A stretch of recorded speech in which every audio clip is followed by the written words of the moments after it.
Well, it blew my mind when I began to understand the voice to pelvic floor connection, or make that connection rather, through my own review of anatomy and physiology and my own experience as a clinician and personally as a singer. And I realized that, gosh, the motor system that I can think about and control is not the most important one. It's the emotional motor system.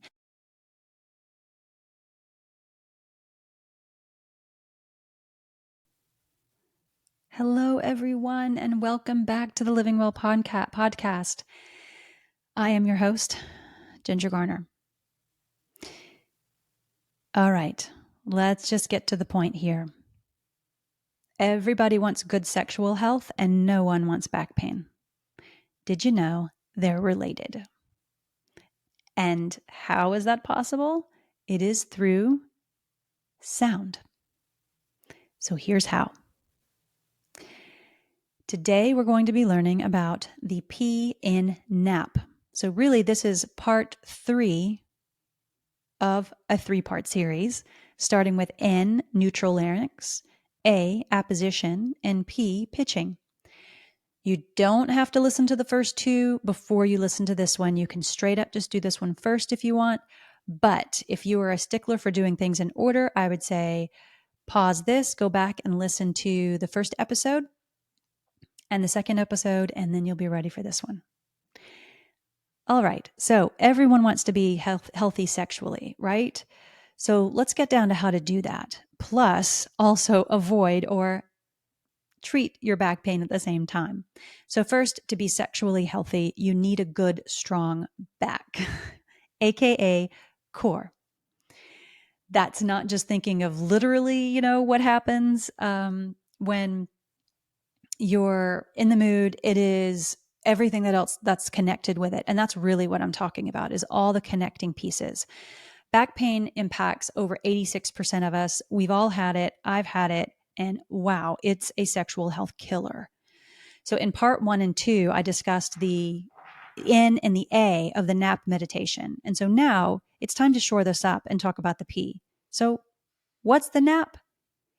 It's the way to build a healthier voice to pelvic floor connection. But you can definitely pick up on the P and then go back and get the N and the A. Why is the N.A.P important? Well, it's because the voice to pelvic floor connection is important. And why is that important? Well, it's because your voice, your voice is a vital sign. Just like blood pressure or heart rate, your voice interacts directly with your vagus nerve, or rather your vagus nerve interacts with it by innervating your vocal cords and surrounding area. So let's get started. The P stands for pitch, meaning if you were going to sing something like, summertime and the living is easy. Because it's summer and, that's one of the quintessential songs that I think about. So that's what I mean by pitch. I mean creating sound, literally.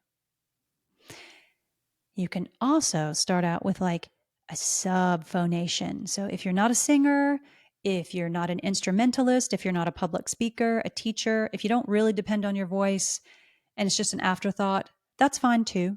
You don't really have to create pitch. You can go below it. So I'll explain what that is as we go along.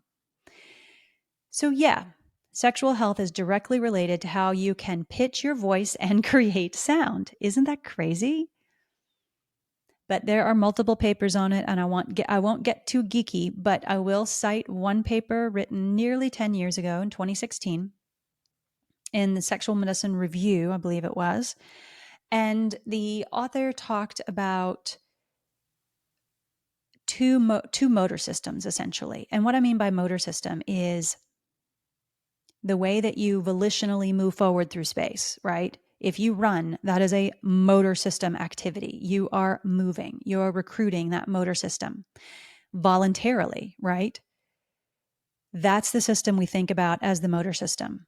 That's the system that that's what I learned about when I went to sports medicine and got my athletic training license, when I got my Before that, I was a personal trainer, yoga teacher, Pilates, instructor. And then I got my license in PT. So I have been movement oriented my entire life. And that is the only thing we were ever taught was the voluntary movement system, the quads, the biceps, the hamstrings, all the stuff, right? The core.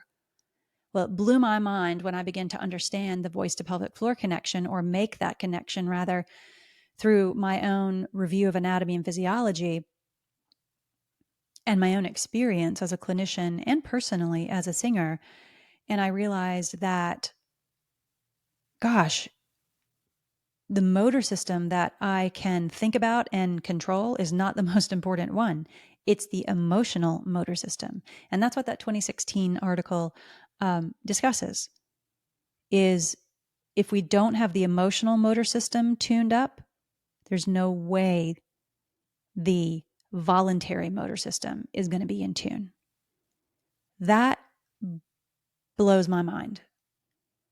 And it means that essentially, if you're not receiving someone who's very trauma informed, in their care, if you're not receiving that type of care, if it's not psychologically informed, it's not that you have a mental health issue necessarily. It's just that all care should be trauma informed and, mental health literate. If you're not receiving that kind of care, then you're probably not getting the emotional support that you need to be able to actually work through your therapy issues, meaning like your back pain or pelvic pain or sexual, pain, dysfunction, whatever that is, right? It could be vocal issues too, or breathing problems. You have to address the emotional motor system first.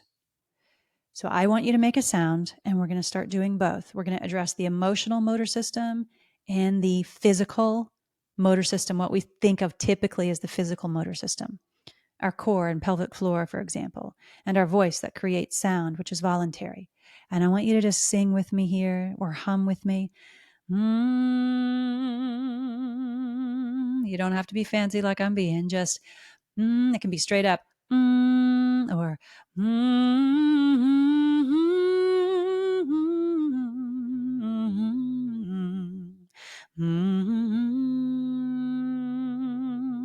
I just want you to hum and then ask yourself, where did I feel it in my body? Where do you feel it? Where do you feel that sound? Now, as you're humming, okay, take a break for a second. As you're humming next time, can you feel it in your skull? Or do you feel that, or do you feel it in your heart? Do you feel it in your feelings, or do you feel it physically? Or do you feel both? That's where you want to go first with this entire connection between the physical pain that you might feel and some of the emotional pain that you may feel. And that's the magic of sound. We know music is medicine, but sound is medicine too. That means your voice is healing. Your voice is a therapeutic agent to heal yourself. Now I want you to switch your sound and go, ah,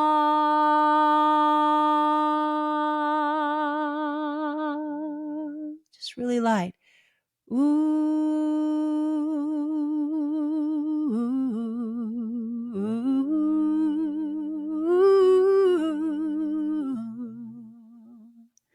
I don't care if it sounds pretty. I don't care if it sounds breathy or out of pitch or you ran out of air. Doesn't matter. Now I want you to put it all together. And I want you to feel it, if you can, in these places.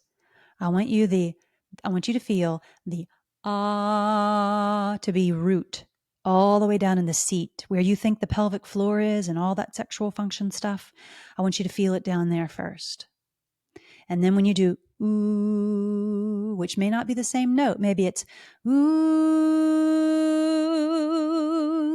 maybe it's there. I want you to feel it in your chest. Feel it in your chest. And then when you get to the last one, the it might be or it just might be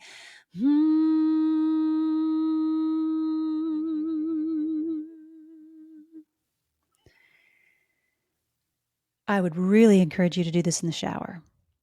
because your voice is hydrated by the humidity, by the water, by the steam in the shower. It is much kinder on a voice and a core when you have back pain, when you have vocal issues. Maybe you're feeling self-conscious and vulnerable about creating sound. If that you feel that level of self-consciousness with creating sound, that's probably true sexually too, right? That ability to be just fully vulnerable in yourself and just put yourself out there is hard. And with the amount of trauma that we have in pelvic health, women's health, and this includes all genders. We're not just talking about women here, but particularly, it can apply to women since so many women have experienced trauma from childbirth or sexual trauma, whatever that may be. But men can experience that too. And, all genders can. So I want you to ask yourself, what feelings am I feeling when I go, and we're going to do it together, the ah, the ooh, and the What am I feeling when that happens?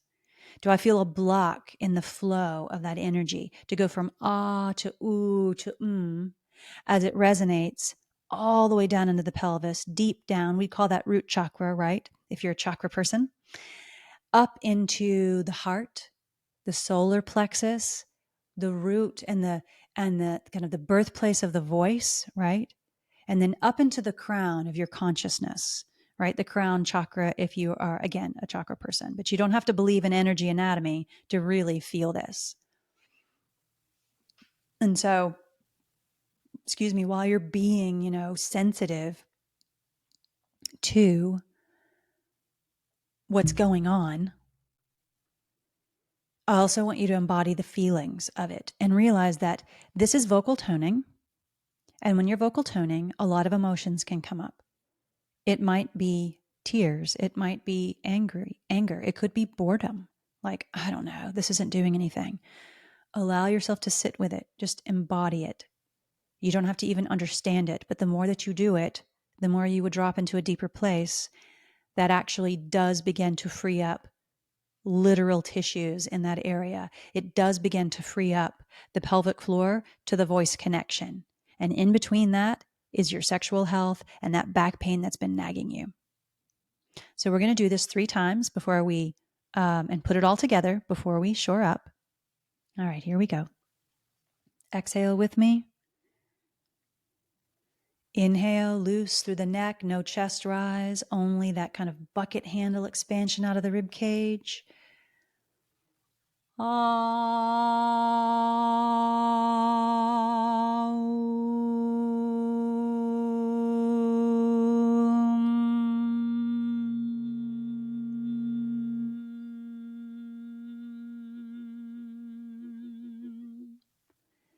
It does not have to last a certain amount. You might be still going while I'm talking. It's fine.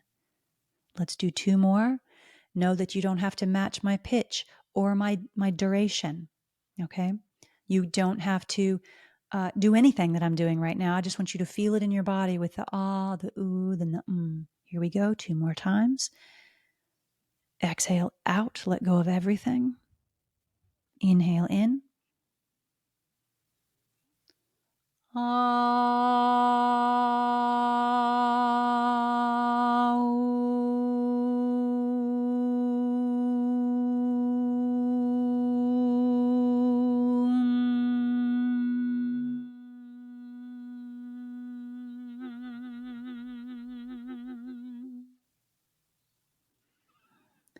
Last one. Feel it deep in the pelvis. And then transition into the chest. Ooh, and then end in the skull and the crown.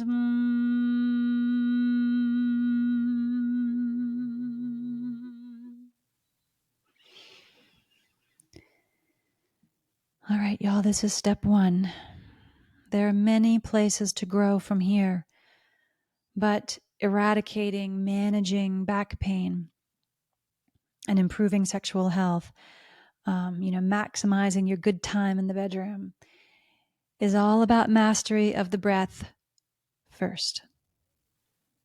So I want you to take some time out every day. Set a timer, 3 minutes, not even that much. You can begin to change your stress response, your pain response, improve all of the functions that we've talked about for just essentially happy, healthy back and pelvic floor.